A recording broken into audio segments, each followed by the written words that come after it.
I have personally been freed from the shackles of having to use an Android device as my daily driver. Such peasantry. I joke.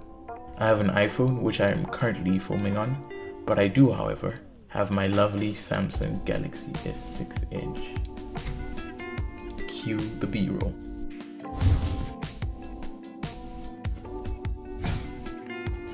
It's in lovely condition, by the way. This Samsung is what we will be hacking into today, so let's get into some of the specifics and how it's gonna work.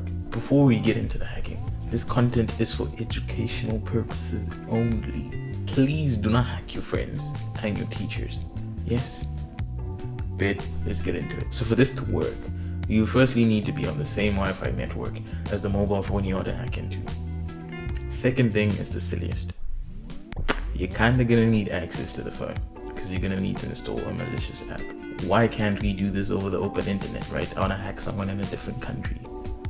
I have no idea how to do it over the open internet. But anyway, once we install the app, we will use Kali Linux to get a reverse shell on our laptop or your PC, and we can do some fun stuff like record video from the front camera. Sounds fun, right? Yeah, let's get into it. So we are now in Kali Linux. So the first thing that we're gonna have to do is generate the malicious app with msfvenom, and then after that we are going to go on our phone, download the app, and then install it and try open it and see if we can get a reverse shell here in Meterpreter. Meterpreter rather. But yes, it'll be a Meterpreter shell. So let's go ahead and run this command and see what we get. This is where we are going to host our HTTP server and download it on the phone. So let's go ahead and do that. I'm gonna pull up my phone right now. Okay, here is the file. Download the file. Yes. Open it. Settings. Allow from unknown sources. This is something I have to do because security. And as you can see straight off the bat, it's asking for so many different permissions. If you install something that's asking for so many permissions, yeah, you're probably done. I'm sorry, but it's okay. It's all good. No judgment from me. Okay, what I need to do now is set up my multi-handler on Meterpreter, and then I will have this running, and hopefully we can get a shell. Options. I think that is good. We can run this, and now we can go back to our phone and open this app. Okay, the moment of truth. Once we press open, let's see what happens. Okay, and it's sending the stage. Work, please. Work. So at this point, I thought the video was over since I couldn't get this to work. It just keeps loading and waiting, and at some point it might get a Meterpreter shell and then it just dies. And there doesn't seem to be a solid fix for this so far. Well, at least I haven't found one. So I thought of something else and it worked. I cloned my phone-ish. I made a virtual version of my phone. What I've gone ahead and done is made an Android emulator, and I've put Android 7 on it, which is basically replicating my phone, except that I could not find a Samsung emulator, and this is the best we could do. So I've downloaded the application, I've installed it, and I have my Meterpreter multi-handler running. Once we open the application, we should get a Meterpreter shell. So let's go ahead and do that. This is the phone right here. Pretty ugly phone, but I mean it is an Android, so you can't expect much. Okay, so let's open the application and see if we get a Meterpreter shell. And the stage is sending, and boom, we have a shell. Okay, so there's a bunch of fun stuff we can do with this. I mean, it's dangerous. Don't do this at home. I mean that. Okay, don't do this at home. But anyways, let us clear our screen. Can we? No.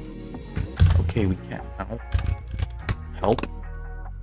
And there's a bunch of stuff we can do. As you can see, we can request to install an app, list installed applications, and my Meterpreter session just died.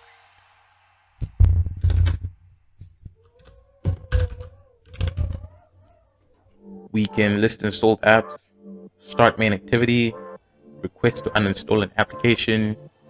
There's a bunch of stuff we can do, right? We can send SMSs, can get SMSs, get the contact list, get the code log, check if the device has been rooted. We can send an SMS, right? Send SMS. But who sends SMS anyway? Right? We can play audio. We can play a video stream from the specified webcam. But since this is a phone, you can either use the front or the back camera. Right? We can take a snapshot from either the front or the back camera. We can start a video chat. Can you believe that? Starting a video chat in someone's phone. They don't even know it. I'll freak out, to be honest. We can watch the screen, the user. We can grab a screenshot. And a bunch of other cool stuff. Okay, so the first thing we are going to do, let me check my list here. We are going to move to a more user-friendly file. I have no idea what this is, but we can go to the root folder and then get into the SD card, print that, and we are in the SD card. And as you can see, this looks a lot more familiar. But before we get into the downloads and list them, I want to show you what's in the download folder on the phone first, just as proof, I guess. So we can click into the downloads and see what's on the phone. And there's the I Am a Hacker application, which we downloaded and installed and got a Meterpreter shell from. And there's a screenshot of my website, right? And we can list them here. And as you can see, it's the same exact thing, right? Another fun thing we're going to do is dump out the contact. So let's check out the contact on the phone first and see what sort of people I was talking to on my phone, right? Let's see that. Get into the contacts, and I guess I was talking to a hacker, since this number is called hacker. And the phone number is 123456789. As you can see, there's a couple of messages. We're going to check that out later. But yeah, that's the one contact on my phone. It's a hacker. But anyways, we can dump contacts with this Meterpreter shell. That's if I can type. Maybe we could dump contacts if I could type. And as you can see, there's a list of contacts to dump, and it's in our current directory. There we go. We can cat that out. And here is the hacker's number, name, and the phone number, which is pretty interesting and neat, right? Just one cool trick. Now what we're gonna do, another cool thing we're gonna do is we're gonna dump out the text messages and send a text message. So let's go to the messenger on this phone. I don't believe people still send messages, but it is what it is. You never know. Okay, so these are the text messages on the phone. It says, hey yo, I need you to hack into my brother's phone and make him subscribe to my YouTube channel. That is pretty weird. He says, be stealthy, I'll pay you $100. Thanks, G. And this was sent on the 7th of January. Let us dump the SMSs with this command. Okay, fetching 4 SMSs, and then it saved this to an SMS dump.txt. Let's cut that out, and as you can see, these are the messages, right? And it says, hey yo, I need you to hack into my brother's phone, I'll pay you $100. Be stealthy, thanks G. So these are the messages on the phone. That is all of them. We can clear out of this, and I guess we can send an SMS, right? So we can look at the send SMS function and get help on how to do that. So there's the -D, where you specify the destination number, and the -T, where you put the text, right, the SMS body. So we want to send a message to this hacker that I have been talking to, right? So the number is 123456789. I don't think that is an actual real number. Please just don't call it. I won't be responsible for that.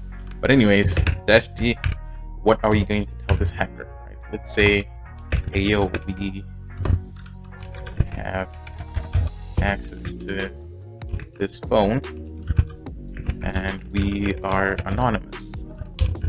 You know the hacker group Anonymous? Yeah, kind of. I don't know. Anyway, Send us, how much money do you want? $20,000, and we will not leak your data, right? Yeah, let's send this message. So once we press enter on the screen, you'll see it appear on the phone instantly. I mean, mine is kind of slow and I put a backslash, so that's not gonna work. So let's try that again without the backslash.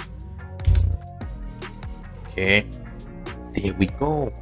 As you can see, it says SMS sent, transmission successful, and the message is there.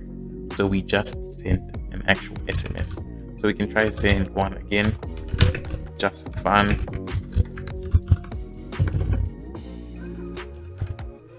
And what are we gonna say this time?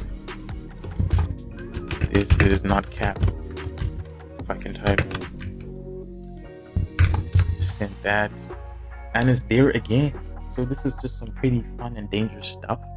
I mean, bruh, if a hacker had access to your phone, you'd be in a lot of trouble. Let's do one more thing, and that is take a picture with one of the cameras, either the back camera or the front camera.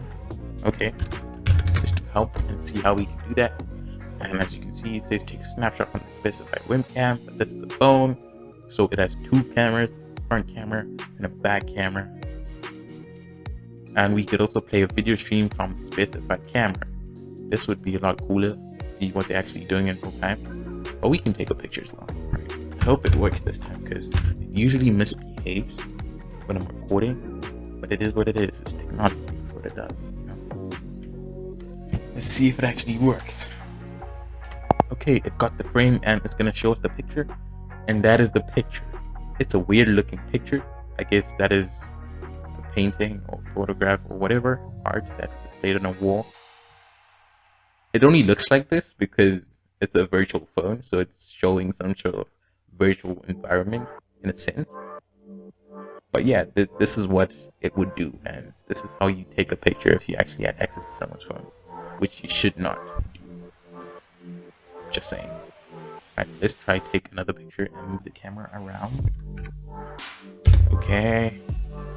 Press this thing, move the camera around, and see what we get. Right, it got the frame. And there is another picture, which is okay, that's kind of creepy. There's a cat. And I guess the person is sitting on a couch watching TV, maybe. This looks like a TV, and there's a cat looking at us. But it's pretty neat. If this was someone's actual phone, yeah, you could be having some fun. You know, you never know what you can see. But the pictures are saved here, and as you can see, there's a JPEG, not the JPEG. Those are the two pictures we took, and let's just see what we could do if we actually tried playing video from one of the cameras, right? Let's just try and see what it does. Okay, so it's streaming. It's gonna go to the interwebs. Look funny for a second, but it's gonna show something. So we're just seeing black since it's a virtual phone, like I said. But this is what a hacker could potentially do if they had access to your phone. But that's the end of this video. I will catch you in the next one. Happy hacking. Okay, that was weird. I'll catch you in the next one. Happy hacking.